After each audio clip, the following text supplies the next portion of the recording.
Recording in progress. There was a delay there between pushing the button and that turning on. What a panic moment it is for the host. Woo! But you know what? It worked out okay, and here we are. Thanks, everybody, for tuning back into The Broken Brain yet again. Love y'all and appreciate you being here, as always. And as always, I am here as your host, Dwight, by the way, if you're tuning in for the first time, I guess. And if you're not tuning in for the first time, I'm still Dwight, still the host. And here's your dose of psychology and culture for this week. And I am grateful to be joined today by Jason Shiers, who is a transformational coach as well as a certified psychotherapist.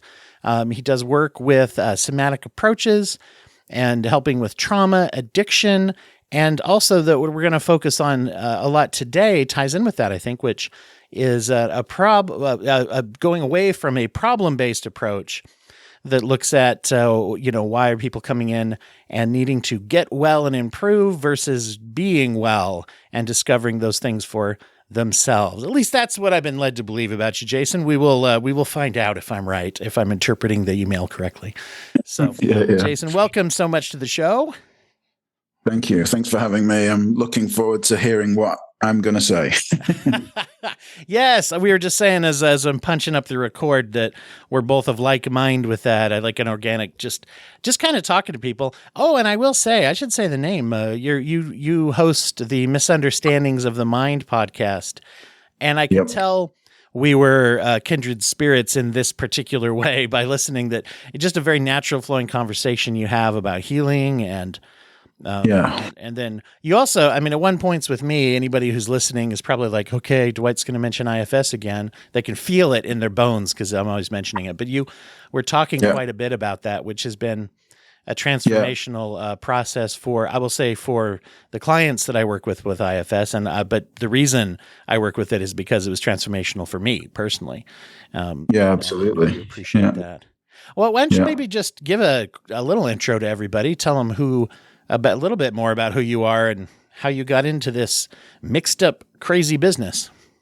Yeah, this is such a long story, but the only reason I became a psychotherapist was to help myself, because I would have considered myself broken, victim, stroke survivor, of different things in my life. And I was looking for peace and I couldn't find it. I hadn't been able to find it. Started off when I was 5 years old. My dad went out and he was killed in an accident. He never came back, and I just remember the police coming to the door and my mum screaming and all this chaos. And then in the years to come afterwards, food became my friend, and then money and then stealing and then crime and then drugs. By the time I was 13, I was a heroin addict and I was going to jail. I'd been expelled from all schools. Nobody wanted to know me. And drugs was a natural progression. Committing crime to take drugs and then psychiatric intervention. My first psychiatric intervention was being force medicated when I was 10 years old for depression, carrying on in the psychiatric system, being sectioned and ending up with double figures diagnoses, and multiple sort of removals from society, in different ways. To when I got clean through the 12 steps and rehabilitation and adopted a new label. That's why I have a non-pathologizing approach. I have a love-hate relationship with labels based on my own journey. And then realizing after finding 12 steps for a couple of years that I'd really just put down one thing and picked up others. It was like whack-a-mole. It was put down drugs and alcohol. It was obvious I couldn't do that successfully anymore. My life had been completely chaos to the point of suicide, suicidal ideation many times. And I was now no longer using drugs and alcohol, but I was obsessed with everything else, with gambling, with sex, with relationships, with money, with myself, with my weight, And so I'd become a psychotherapist because I thought surely that would be the career to do if I really want to understand myself and become free of suffering. But after decades, even maybe or many years anyway, I was still unhappy, still miserable. And in fact, all the other people I knew that were therapists were secretly hiding addictions and process behavioral stuff and things that I would not consider to be what I wanted, like in my own life. There are things that I wanted freedom from myself, and in the end, I became into the spiritual world. And I had, 22 years in 12 steps was spent searching for an elusive spiritual awakening that seemed to happen if you did the steps properly. So I kept thinking I haven't done the steps properly. That's why I haven't had a spiritual awakening. And it's an issue of feeling plugged into a program versus, and I have the same kind of feeling as you do with diagnoses and labels, but also with programmatic approaches too, which I don't know any alternative. I mean, we have to have them if you're running a big, huge program, I guess, but having a program that works for the good of the program first and then the good of the person after, and then we just feel like we're doing it wrong. Yeah, that's how I felt, doing it wrong. We're usually not strangers to feeling like we're screwing up when we have significant problems. And so, having a double dose of that. I worked with court-ordered therapy for a while at an agency, and that was really like, boy, some of the philosophies I'd see with the real hard-ass approach therapists would have, it's like, I don't think that most of our clients need more of a kick in the ass, at least not in an aggressive way. I think they've been kicked around enough. Yeah. It's non-loving environment being around other people in 12 steps that are also struggling to find healing for themselves, because criticism and blame and finger pointing often comes before love and compassion, and not to criticize anyone. It's just where they are on their journey and the people that you're around. And anyway, you asked kind of how I got here. That's kind of how I got here, and led me to a more spiritual based approach. And then it was like these last 7 to 8 years of merging this kind of trauma and spiritual approach and kind of dropping more out of the pathologizing belief in brokenness with people and seeing what I call the most used term I have in podcasts is normal human response to adversity, normal human response to adversity. And I call my work a model of health versus a model of illness.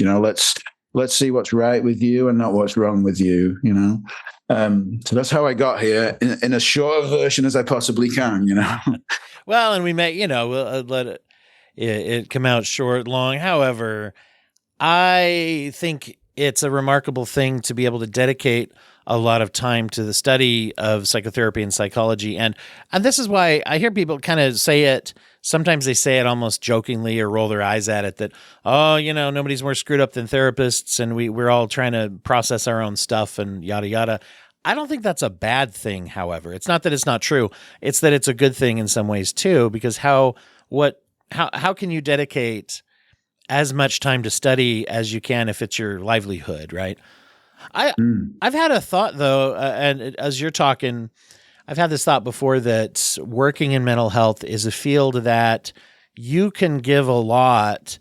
And I think maybe to your point in your experience, it doesn't automatically give back. It's not like, oh, I do this and then there's we may have fulfillment if we help somebody. That's cool. But it doesn't necessarily, I know lots of people in mental health and in healthcare in general, where it's like, boy, there's no bigger chance to neglect your own health either. As much as we're learning and applying, the burnout is huge, especially nowadays. We're seeing people leave mental health and healthcare as a field in huge numbers. And I think to your point, it's like, struggle with our own mental illness, our own addictions, our own depression or anxieties, and that hyper awareness and just the way that we give. I don't know, that these are some theories I've been kicking around for a long time about why do we see so much burnout amongst people who are right, maybe the most emotionally and psychologically literate people that you can find, and yet we struggle. Which struggling is human. We're humans anyway, and that expectation that we're not supposed to struggle obviously is destructive, and maybe that's part of it, I guess.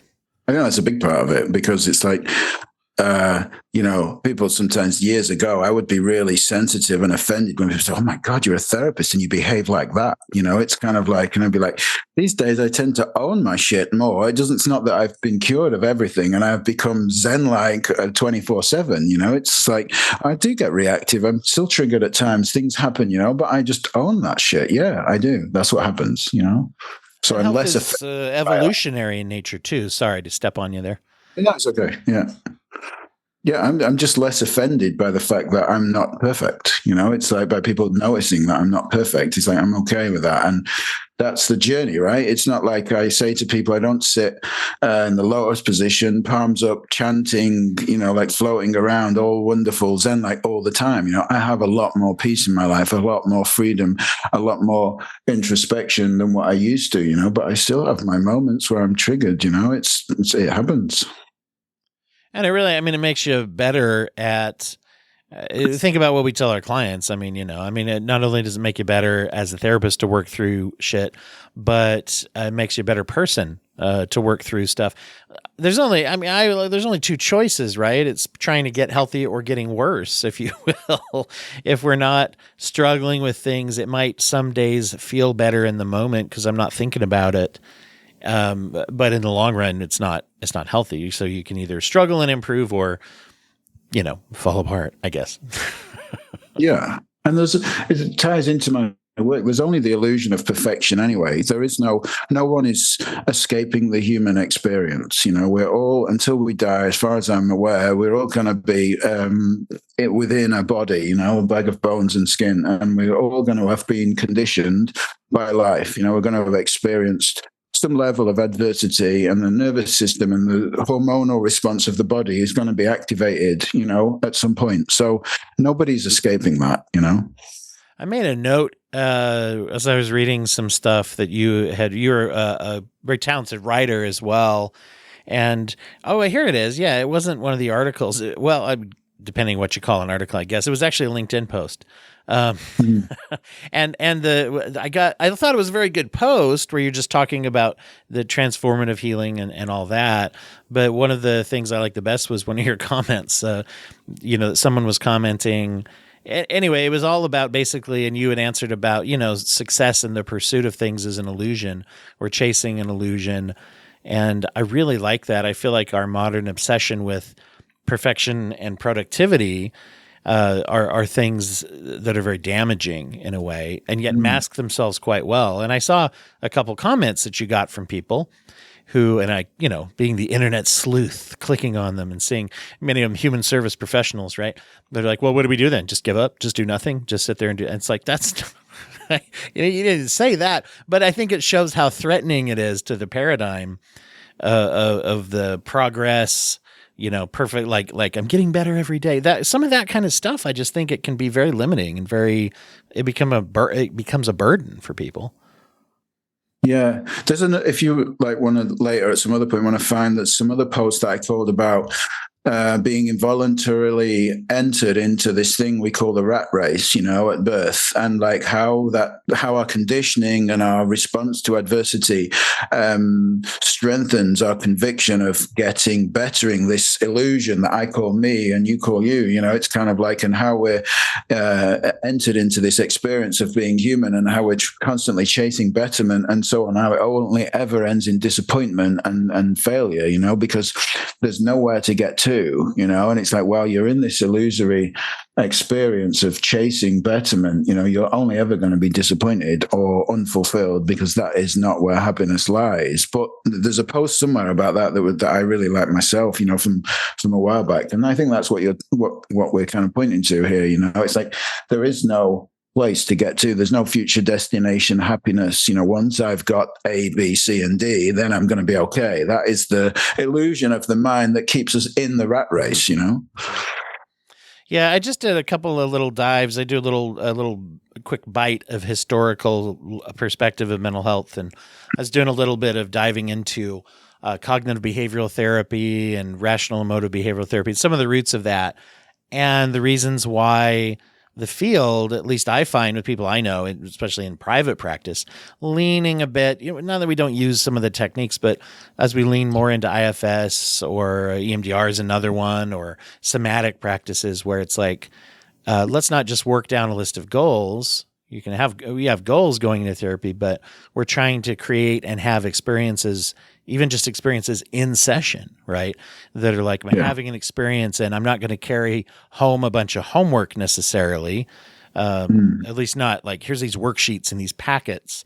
That's not as frequent anymore as being like, I want to carry forward the change that I've worked on and then kind of check in and say, was that a change that was did that affect my day to day, and how did it, if I'm changing my feelings? Very different, even just from when you've been around for a minute. I noticed on your bio, I think we've been in the field about a similar amount of time. We're in the two digits or in the double decades here, right, of working in this field. And so I've seen quite some of those changes I've seen give me a lot of hope about the future. Yeah, those more I wrote a lot in my book, like about present moment awareness and kind of present moment experience, and I guess that's what you're pointing to. Like in IFS, you might go with the part that shows up in the session. It's kind of like right now, like in old day times, we might just say working within the transference that shows up in the session, And in somatic experiencing, Peter Levine's theory, it's kind of like you're going to do the same thing. You're going to trace the body, you're going to scan the body, see where you feel drawn to, where's the constriction, where's the contraction, what is that's showing up in this moment now, present moment awareness. So it's very different to theorizing from a cognitive or a psychodynamic kind of older paradigm point of view, in therapy, and talking about the past, for example, as a way of getting a different relationship with it that may well have some impact on your day-to-day life, which kind of, it seems to me that the only thing we can deal with is the present moment. The only thing we can be in together, and via way of reflection between us, what happens is a process of healing, by bringing light to that which is dark, so to speak, Absolutely. Yeah, and it's way different when I watched there's old videos out there, and you can find them on YouTube, of like Albert Ellis doing therapy with people and just essentially trying to argue them into a position of health through rationalism. And here's what's logical and rational. And for one thing, I think research has shown more that there's no such thing as completely logical decision-making anyway, that, that process of emotionality is, oftentimes, but the other thing that I think is tricky about that is that's one size fits all approach to what is health. And what you're talking about also lends itself a lot more to individualization. Someone comes in with their own cultural background, their own personal background. What they need is actually, it's not, I don't consider it anyway. It's not my job to say, here's what you need, knock it off. Certainly we all have, we have insights that people may ask for. But not to say, oh, here's what is rational and logical, and if you were being healthy, you'd think this. I don't think I'd go back to that therapist, really, if they're doing that to me. Yeah, it feels like there's a sense of judgment because of a lack of understanding of me and what I need, and somebody's got their own kind of point of view that they're trying to impose upon me, which I don't find is particularly useful, in that situation. So do you believe in finding like building blocks, or the power of healing comes from inside the person, that it's already there? Yeah, absolutely. I would say that's a fundamental part of my work. It's helping people see, like, most of my work, a lot of my work is in addiction. My book, my own story was of addiction, quite horrendous addiction. And my book is about addiction. So it's just a thing that I'm passionate about, And part of his addiction is intelligence. It's an intelligent part of us that finds a way to regulate or to compensate for or to soothe an internal dis-ease. It's not a disease. It's not a brokenness. It's not some pathology that's been created in the psychiatric world that's been decided by 6 psychiatrists sitting around the table umming and ahhing about how long you've been doing it for and how intense it is and what it means about you. It's none of those things. It is actually an intelligent part of you that found a way, because, like, you think about the system, it doesn't understand. Like if I put a prescription diazepam in my system versus inject heroin, my body don't know the difference. It's just drugs, it's just like medicating myself. It doesn't, this one's okay because it came from the doctor, and this one's not okay because you bought it on the streets. Your body doesn't know anything about that. It doesn't know anything about social acceptability, like in behavior or any of those things. It just knows ease and dis-ease and finding a way. So we're wired that way, to look for ease and comfort. And like addiction is just your body's your nervous, with a level of nervous system activation, a level of dis-ease within the body. Then it seeks comfort somewhere else, in behavior, in processes, in substances, in something, in any way possible. And addiction for some is the way, that we find, and that's what happens. We seek ease and comfort outside ourselves, externally, as an intelligent solution to internal dis-ease.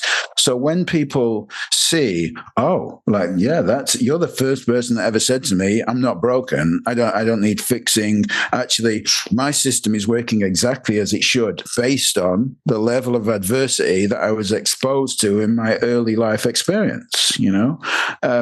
So from that point of view, absolutely, it's like all answers are within. I don't actually hold any answers for you when you come to me. I help you shine a light on what's true for you already, but I don't actually give you any new information or teach you anything. I just help you see that you already know. Because the last thing to say about that is that's the most important thing you can do for anyone. It's like a lifetime of solution, helping somebody see that they have all the resources they need within, versus I'm going to help you get from A to B in this particular situation that you're in. And next time you have an A to B, you come back to me and I help you again. And the next time again and again and again. It's different to that, I remember being a clinical intern and talking with someone, a colleague of mine who had a peer in graduate school as well. And we ended up at the same sort of post graduation internship, getting our, hours and stuff to license. And I just remember talking one day, and it's to me, it's such a newbie thing now, looking back at it, of him making the comment that it's like, oh wow, I've got a session coming up. I need to really prep, and I need to prep what I know. I have this kind of lesson mindset, and at the time, I'll be honest, I wasn't doing that, but I thought I should be when I heard that. I was like, oh geez, I guess I suck. But the prep we're talking about now is the kind of prep that's actually helpful, which is to be ready to go through a process and to be present in the session. And, we do better by centering ourselves before a session than we are by saying like, okay, let me get the whiteboard all loaded up with, pre-planned things. And this is what we're doing today, is people come in for that. Yeah. And you mentioned that with addiction, addiction's a solution, right? Not a problem. The thing we're trying to solve with addiction is usually a good thing that we should be fixing and working on. It's just that it, depending on how we self-medicate, we always do. It's just finding the self choices that we can make that aren't going to also be destructive to our lives. Right. Yeah.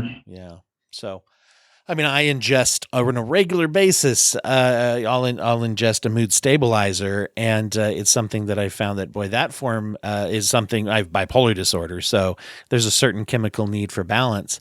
But that certainly it doesn't stop there. And there are other things I could seek out if I wasn't taking that would be self-care-ish, as we're saying, right? It would just be self-care that has problems attached to it or that develops into it too. So lots of ways that trying to draw that out, like the difference between how do I chase after my goals, and just that concept of saying I probably have inside me healthy goals. It's just that maybe I'm not finding them. And trying to say, what I'm saying, we're looking for healing when we engage in behavior, dysfunctional, self-destructive.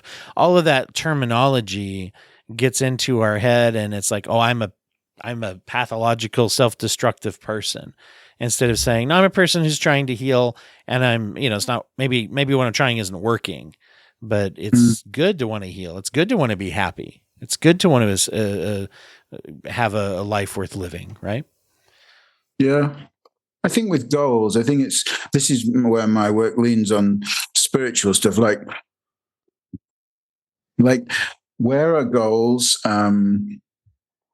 where's this illusory gap created between this separate me that is apparently a separate self in the world and who needs to achieve A, B, or C as a way to be okay? Like, so it's important discernment to make between, like, I need this to be okay. Let's come up with a common goal. I'll get a new car, a new house, new job, whatever it is, lose weight, any of these things. And it's like, I need this to be okay. And then I throw myself into the chasing of this particular illusory destination that I'm going to get to where I'm going to be happy. It's kind of like, and once I get this new car, new house, weight loss, new girlfriend, boyfriend, whatever it is, like, then I'm going to be okay. It's like, then, that, is actually, is destructive. It's like, because there is no separate me and there's no happiness at the end of some destination that can't possibly exist, so it's where it leans on the more spiritual work of seeing, like, who is this separate me? Who am I? What's this existential idea that I've got of myself that I've created, the movie playing in my own mind? And who is this character? How flawed is he? What has he done wrong? What labels has he got attached to him, and so on? And why does it look like, when I get this new car, house, girlfriend, boyfriend, weight loss, whatever it is, that all of a sudden I'm going to attain happiness, and, let's say I say, well, last time I put my mind to it, I set a goal and I wanted a new car and I got one and I was okay, it's kind of like, so what actually happens to that particular separate me in this process of chasing things, in the external world, shiny objects, should we call them? It's kind of, well, what happens is I set my mind on something, and when I get it, my mind relaxes. My mind stops the perpetuating thoughts of, I want this thing, I can't wait for it to happen. It's going to be so good. It's going to be great. When I get it, it's going to happen. Everything's going to be good. I'll be happy then. Yeah. Yeah. All that goes away, and we mistake that for happiness. Happiness is there underneath all that anyway. We didn't have to get anything to get to it. It's like, can't possibly be true that we need a new car or relationship or weight loss to be happy. It's kind of like, so I think those are important discernments to make, where we're chasing the illusion of happiness in things outside of ourselves, It really, would you say it turns into kind of a self-permission? If I can find that way at a sort of deeper level to give myself permission to feel happy.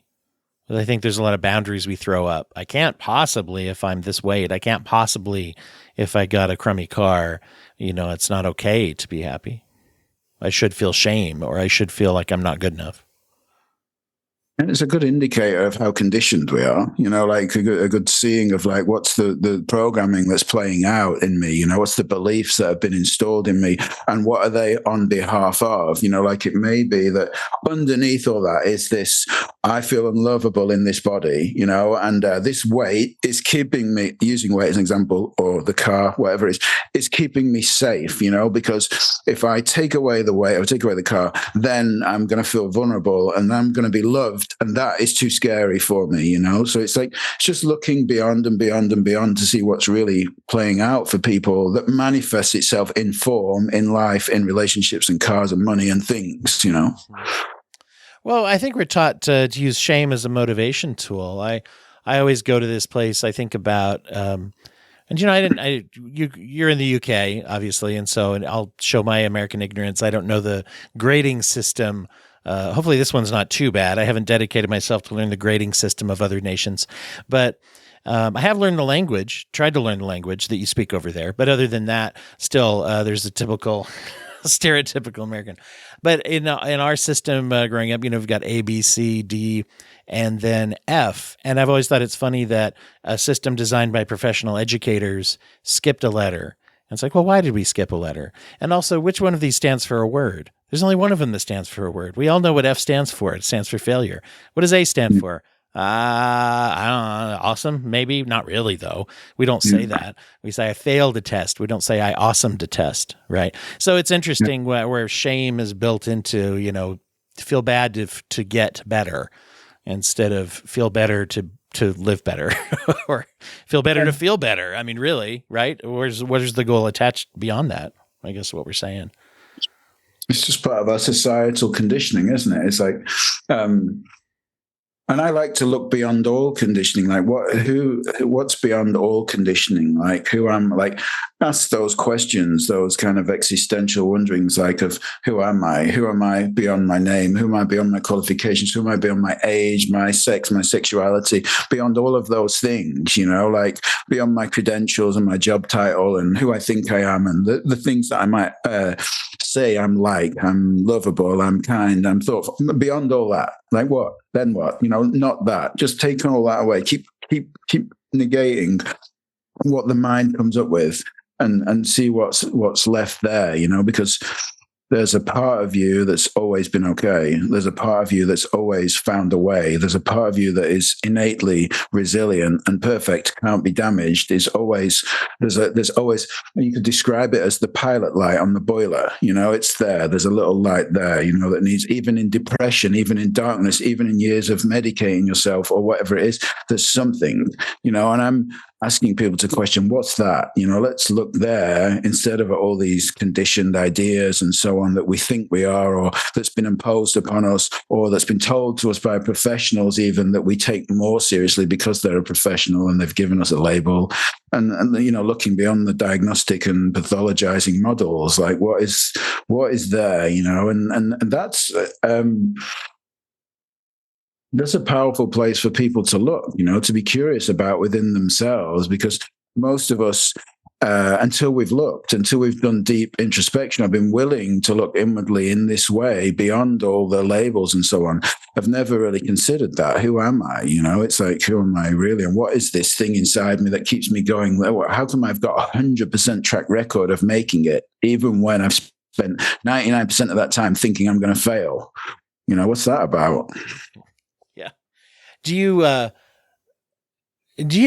How do you feel like it's like living this out, just kind of day to day? We talk about in session and such, but for you, how do you find this? Because I find it's challenging sometimes even to wrap our mind around this idea of changing. What do I do? So some of the things we're talking about are the kind of things people say, well, I didn't do anything. And it's like, so how do I apply this, right? How do I live like this? Yeah. I'm always working perhaps backwards to other people, as I see it. It's like that people will come with a thing. I'll have a thing, whichever way you want to look at this, and it's like, and then trying to resolve the thing, it's kind of like to feel better, but it's no, it's the other way around. When I realize it's my perspective that's skewed of the thing, then everything around me changes. So in relation to doing, it's kind of like, it's not that we're going to do nothing. It's not that I'm just going to sit there and just be, it's kind of like, it's just that once my perspective of, there's a great, I think it's, I don't know if it's an Einstein quote or something, but it says something about if you had something that comes to mind, so I'm probably going to mess it up, but it was something about if there was a huge problem and you had an hour to solve it, what would you do? And it's something like, I'll spend 55 minutes considering my perspective of what the problem is and 5 minutes resolving it, and that's kind of what I'm saying here is like that the way I like to describe this is we're all wearing yellow glasses and everything looks yellow, and there is a way to take them off, and that will change everything.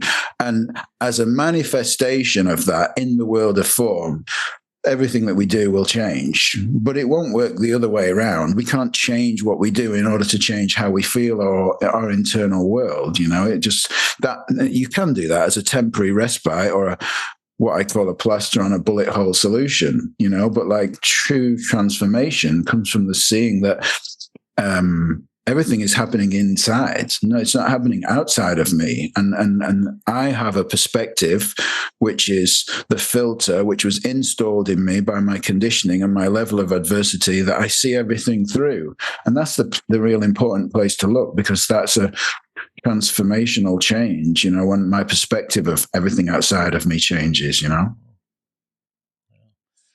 So I wanted to ask you, I've been wanting to talk to someone about this, and so about diagnoses. Do you guys use what do you use over there? ICD-10 or we use the DSM? We'll use ICD. I think there's a mixture of the ICD and the DSM, Okay. psychiatric system. This will be what I really want to do is talk about that. That'll be great for listeners. Really talking about these labels and names, and you mentioned having a love-hate. I'm the same way. I feel like the pursuit of pathology-based treatment can be very harmful, and just one of the biggest harms is it's stifling to a healing process. Not even that, and that's one of the tricky bits. And it can be stifling. At the same time, I also can't deny my own experience that having my diagnosis helped me to know some things to focus on. So how do we, I don't know, how do you approach that? How do you balance that out? Is it just chuck it? Yeah. Or is it just take the big purple book and drop kick it out it's still purple, I think. That was one of the biggest changes, changing it from gray to purple. No one talks about that. Yeah. I think and to some extent, the whole model is iatrogenic. It's like it is actually creating and perpetuating the problem, the illusion of the problem, for people. And to the extent that people are naive enough to take it literally, believe they truly have certain things wrong with them. Like one of my favorite things that I wrote in my book was really that, if you take the whole thing, right, I'm an innocent human being and I start behaving in certain ways, my life hasn't been great, but then something becomes overwhelming. So I go to a professional because I'm conditioned to think that this professional, because they're a doctor and then they train to be a psychiatrist, they know more than me. So I go to these people and I say, here's what I'm doing. This is what's happening. And they ask me questions like, how long has it been happening for? How intense is it on a scale of 1 to 10? How many times you do this? And they go through their tick box list and they tick enough on the list, to qualify me for a diagnosis. And they say to me, okay, you've got this, whatever this is, right? And then I go away. And because I've taken this person so literally that I start telling my friends, can you hear me okay? I can hear you. My video was doing something weird for a second. Okay. As long as you can get my audio. Yeah, I can hear you though. So the point is I go away and then I start telling my friends, I do that because of my insert word, whatever my diagnosis is. It's kind of like, but the diagnosis was only ever an explanation. It was never a cause. It was really just a description of what's happening. But I've gone away innocently thinking it's the cause. And I'm telling people it's the cause of why I'm behaving this way. It doesn't even make any sense from a common sense point of view that a word, if you understood how the diagnoses were formulated in the first place, if you've read certain books like Cracked or the Book of Woe, or if you've listened to Alan Francis talk about his experience in the task force of creating the DSM, or Thomas Insel, who was head of the National Institute for Mental Health, you've listened to any of these people and you've really kind of understood the process of creating diagnoses and the point of them and what it was all about and why it was done and so on, then it doesn't make any sense to believe that a description of your behavior is then the cause. So in that way, I see it as iatrogenic and perpetuating something that is not helpful for people. And in another way, like you said, it may well give you let's say you get a diagnosis, ADHD or bipolar or schizophrenia, whatever it is, it may give you a place to look, an understanding of, this makes so much sense now. This is a common trait that people have, and I can kind of, this is what I can do, I can cope with it this way. I can try this, I can try that, but not from the depth of understanding that this is what's wrong with me and here's what's going on, and I think you can separate schizophrenia and bipolar to a lot of the other diagnoses that are kind of, what I would call elaborate fabrications, Yeah, that's, as you're saying that, it reminds me of some of the ups and downs of other programmatic approaches too, that they exist there as well. We tend to look at these things as kind of sacrosanct, but in a way it reminds me of the 12-step community, for example. The word community came up in my head as you're talking about that. If I have a community I can go to, and you see this a lot in social media now, of being like, there's a lot about ADHD on TikTok, right? There's a lot about autism and people's shared experiences. And you get the same pros and cons of any community, is that it's like, it's nice to have people who are like, yeah, I identify with this. Do you experience this? Yes, I do. Totally. What do you do about it? Okay. That feels good. But then we got to be careful because, you're talking about the over definition. I am this. I'm ADHD. I'm bipolar. I'm, whatever. Instead of, is this you? Here's a tool, maybe. What does this do for me? What does the name do? And so that's why I say similar pros and cons in like the 12-step. It's a community, lots of good. It's also very available. You can go to a meeting almost any time. And it's like, but yet there's rigidity there that we have to be careful of too. Is the label of addict, is that freeing and helps me to be empowered to let go of shame and to start to heal? Or is it a label that's damaging and limits me and helps me, makes me feel less than forever? So I guess it's how it's used in a way. Yeah, I think it's subjective perspective has to be taken into consideration. Like in my personal experience, I came to a limit of value, like from the 12 steps, and I left because I realized it was not true. And I see that since then I have expanded massively, and I see that was holding me back, the belief that there was this thing wrong with me and I had to do certain things to be okay, and I needed to practice this thing and I needed to help others and I needed to attend meetings just to be okay. I mean, like, my life's so much better without that, and I've expanded so much more, and it felt like a relief to realize that wasn't true for me and I didn't need those things.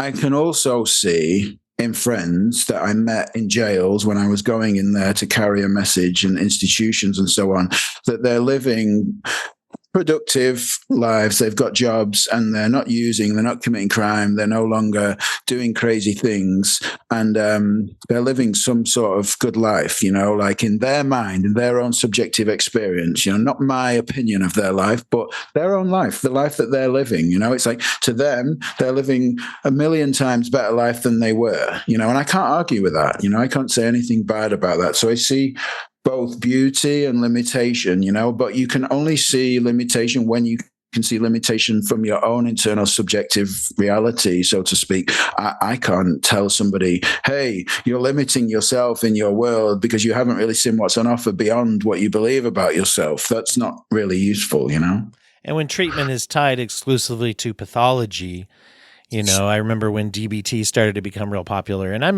love DBT. I love some things about DBT, but when I noticed a long time ago when it started to become popular that everybody was real comfortable saying, "Oh, I think you're on the axis 2, the personality disorder. You have a borderline, and so I'm going to say you should do some DBT." And the interesting thing was, most of the people I knew that were recommending it, they didn't necessarily know what it was.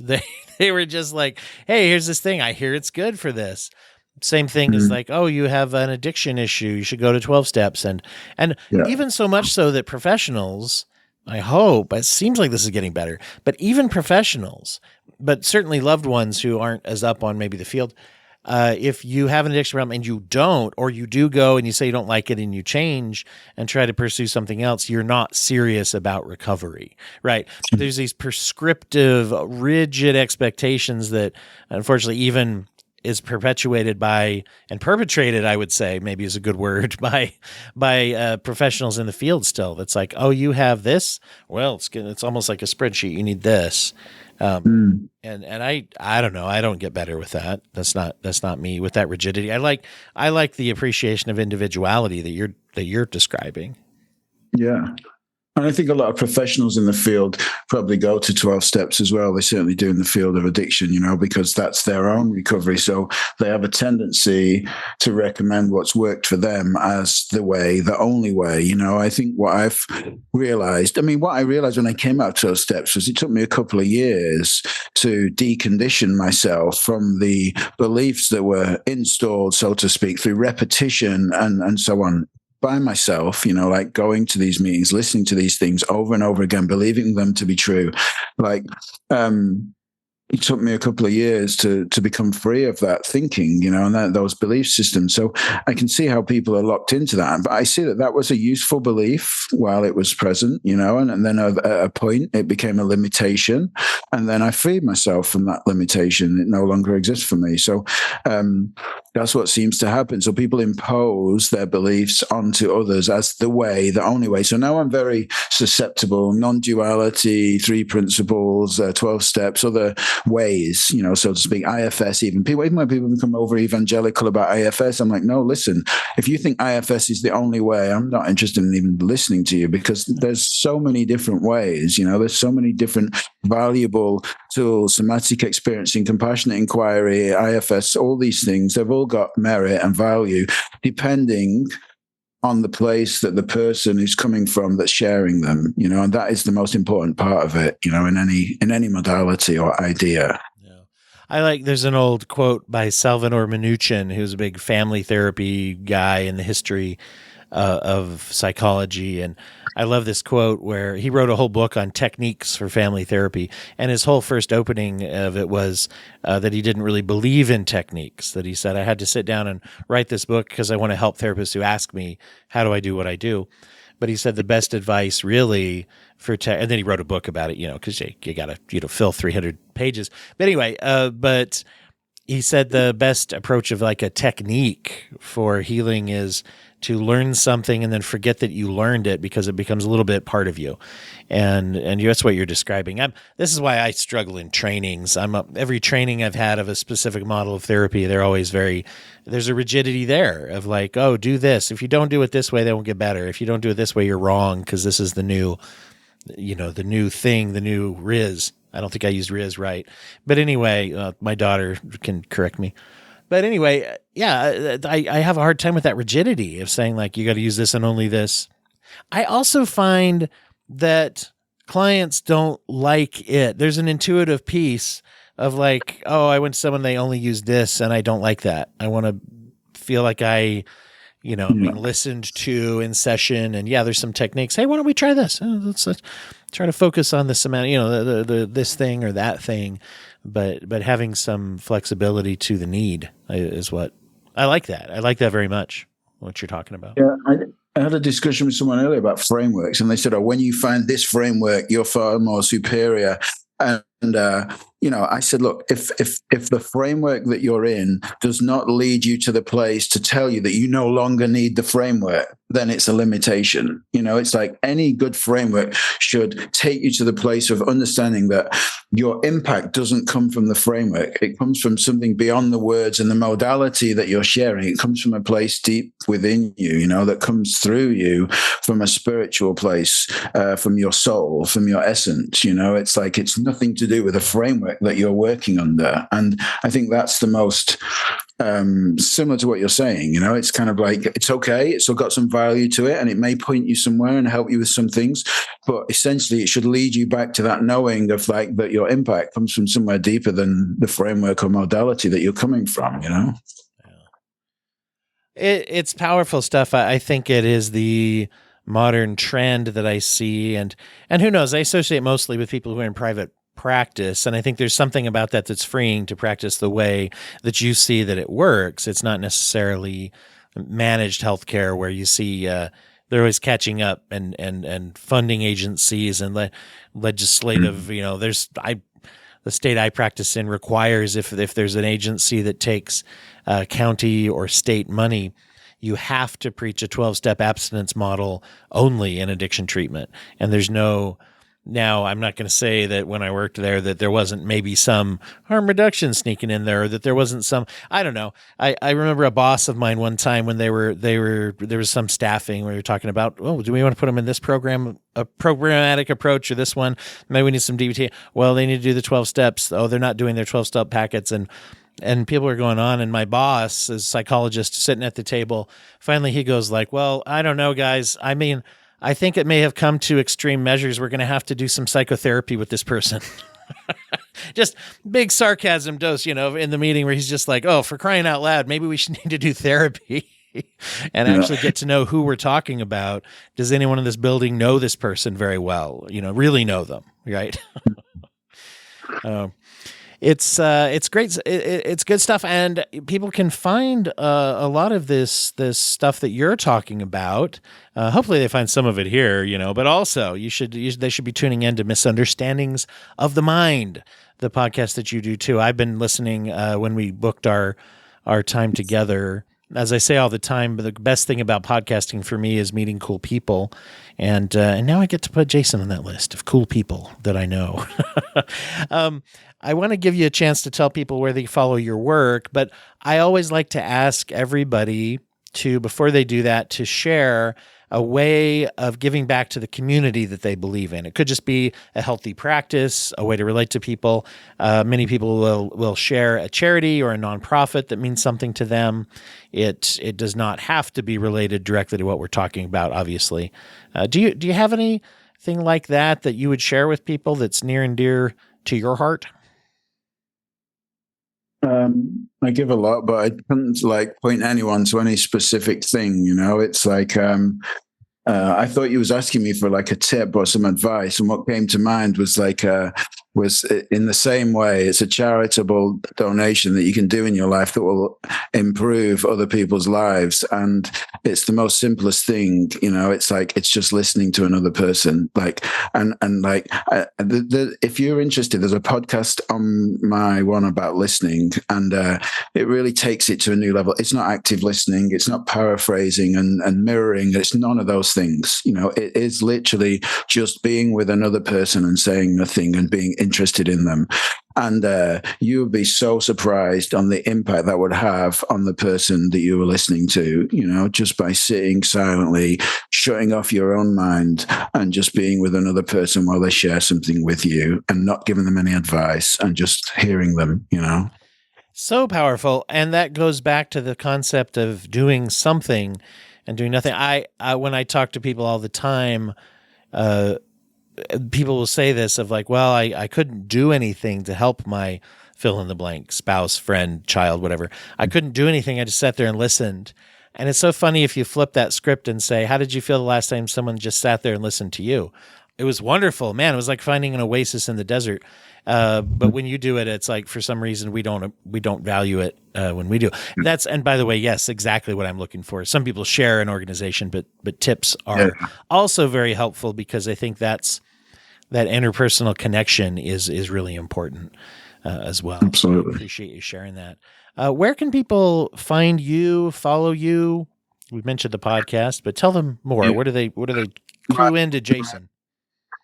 My addiction treatment program is called the Infinite Recovery Project. That's also the name of my book, which should be released before the end of this year, which is an inside out or a model of health approach to addiction. My website is called wideworldcoaching.com. You can find me there, and lots of other podcasts that I've been on, and Misunderstanding of the Mind, which you've already mentioned. And I should say, when people hit up to search, obviously we've given you a couple places to go, but your last name is Shiers, Shiers. So people spell it right. It's not like the garden tool. Yeah. Although you are pruning away shame and hurt. See, there you go. You feel free to use that, or don't. Maybe don't. It would be better. You probably have a better approach to that stuff than I do. A couple of things just to mention to all the listeners out there. We've got a couple of things coming up. One is that Thursday, August 29th, is the third annual Broken Brain live stream for overdose awareness. It's in proximity. It's within a couple days. This year it's not on the day, but International Overdose Awareness Day, especially for opioid overdose, the endemic problem with opioids, fentanyl, overdose poisonings, things like that are happening with addiction. Each year we do a 5-year, wow, that'd be long, a 5-hour live stream where we have friends of the program, people who've been coming on. Jason, you're welcome to join us as well if you like. And also listeners and anyone, if you will find on my website that there's links to go ahead and watch and listen, but there's also going to be the link to join the program as well. We're going to have a live sort of call-in join feature on a StreamYard link that'll be there. And that's going to be at dwighthurst.com/live. You can see a flyer up there now, but the links will go active as we get close to August 29th in the midday portion. Also, just real quick to mention, our charity of focus this month is munchausensyndrome.org. Titan, it's a nonprofit that was founded by one of our guests who came on the beginning of this month. And So therefore, if you join the Patreon, for example, the 50% of your donations to the Broken Brain will go to that charity in perpetuity for as long as you are a donor. Or you can go to munchausensyndrome.org and directly either donate or just download some of the materials. Their focus is on educating and prevention of medical child abuse and taking the focus away. We are familiar oftentimes with Munchausen by proxy, is the name of the syndrome or disorder, but that's the perpetrator, and they're trying to take the name, but then move that focus onto the victims as well of that. So that's something we want to make sure to promote each episode this month as we're moving forward with that. So a couple of things, the stuff we're working on here at the show. Jason, thank you again. This has been wonderful. Thank you. Thanks for having me.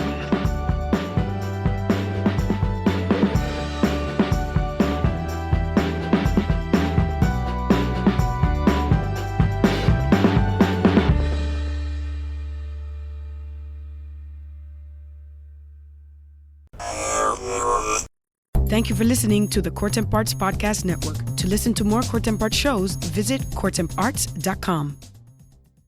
No one hates history, they just haven't found the right teacher yet. Or in this case, a nerdy best friend who loves to tell you all about world history, women's history, and weird history. Hi, I'm TK, the creator of For the Love of History podcast, a place for people who want to learn more but don't know where to start, and history lovers who want to break from the mainstream. From rat trials to warrior women, we cover topics from every country and era. Whether you're a history expert or just starting out, there's a place for you here in the Time Machine. So join me every Friday on your favorite podcast platform and YouTube for a brand new topic. See you there. Bye.